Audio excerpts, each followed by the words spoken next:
Hello, in this video today we will be discussing how to decode an assignment. So what makes assignment prompts hard to understand? A part of it is that a lot of professors write them very different from one another. Some professors write a lot of detail and other professors have very short prompts and give you a lot of leeway in determining your path. Sometimes the language is specific to the discipline, so you have to kind of unpack the prompt and figure out what it is that you are being asked. And sometimes there can even be filler information. The professor may do this to give you some sort of context to prepare your prompt. But what is the biggest reason prompts can be confusing?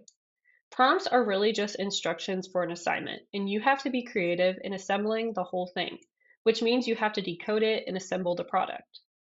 So, how do you do that?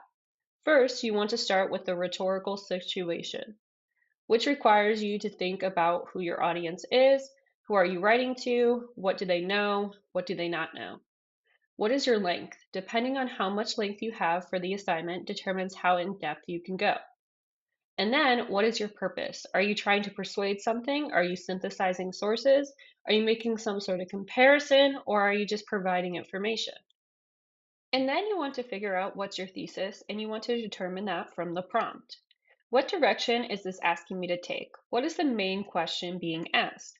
In fact, every thesis can be reframed as a direct answer to a specific question. Now, in the prompt itself, it may not be framed as a question, it may be a statement. In that case, you have to reframe it as a question and then come up with your answer to that question. Next, we want to look at what are some of the questions that help form or shape that large question. This is where you'll see the professor ask a whole bunch of follow-up questions in the prompt.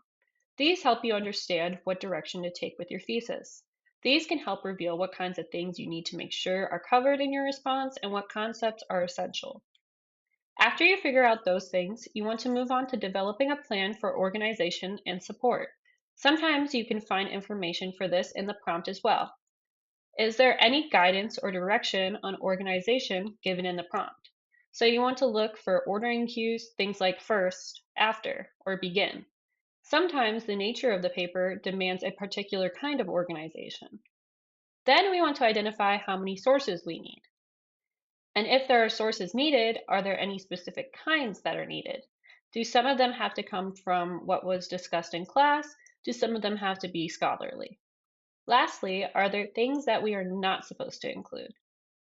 Now let's look at an example prompt. The prompt states, in 2 to 4 pages, make a case that the world needs more opportunities to experience awe. In your response, be sure to define awe, establish there is a need for awe, and outline a plan for action for individuals to experience awe. In all your discussion, be sure to take into account the readings and videos we covered in class on awe, as well as the poetry we have read for class. Make sure to include citations for all works used. So first we need to identify the rhetorical situation. Step one of that is to ask, who is our audience? Well, it seems here that our audience is going to be people in our class. And the next question is, what is our length? Looks like it is 2 to 4 pages.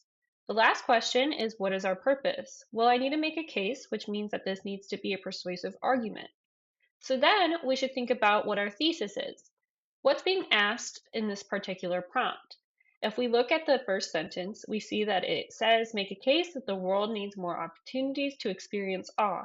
That's a statement. We need to reframe it as a question so we can come up with our thesis. But ultimately, that is our main question here. And then, what are some of the smaller questions that inform that main question? Well, we need to make sure we have a definition. We are going to have to show that there is a need, and we are going to have a plan of action for individuals. What about organization and support then? How are we supposed to organize these things? Is there any guidance or direction on organization? Well, first, it tells me the 3 components. So that is part of it. But also, we need to make a case, which means we need to organize this around reasons that set up a need for awe. Next, how many sources do we need?